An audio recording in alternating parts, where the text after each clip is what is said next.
Hey there, tech enthusiasts. Welcome back to our channel, where we break down the latest tips and tricks for your Android devices. Today, we're tackling a topic that's both intriguing and useful: how to view incognito history on Android in 2025. Incognito mode is great for privacy, but what if you need to access that hidden history for monitoring or recovery purposes? Don't worry, I've got you covered with a simple, step-by-step guide. Let's dive in. First off, keep in mind that viewing incognito history isn't straightforward because it's designed to be private. However, with Android's evolving features in 2025, we'll use built-in tools and apps to make it possible. Start by ensuring your device is updated to the latest Android version, let's say Android 16 or higher, for the best results. Step 1. Open your preferred browser, like Google Chrome, which is the most common on Android.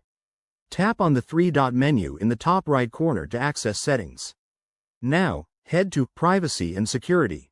Here, you might find an option called History and Data Management. If you're a parent or administrator, enable Supervised Access, if it's available. This is a new feature in 2025 that allows viewing of incognito sessions under certain conditions. Step 2. If that doesn't work, download the Google Family Link app from the Play Store. Once installed, sign in with your Google account and link it to the device you want to monitor. Go to the Activity tab, and you should see a summary of browsing history, including incognito mode if monitoring is active. Remember, this requires prior setup, so if you're doing this for your own device, you might need to enable developer options first by going to Settings, About Phone, and tapping the build number 7 times. Step 3. For more advanced users, try using the Android Debug Bridge (ADB) tool. Connect your phone to a computer, enable USB debugging in Settings, System, Developer Options, and run a command like adb shell dumps this activity.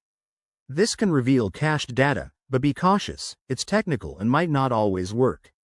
Now, a quick word of caution: always use these methods responsibly and legally. Invading someone's privacy without consent is a big no-go and could lead to issues. If you're viewing your own history, great. But if it's for someone else, get permission first.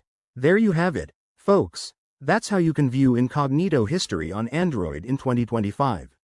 If this helped, give it a thumbs up, subscribe for more tech tips, and drop your questions in the comments below. Stay safe and tech savvy. See you in the next video.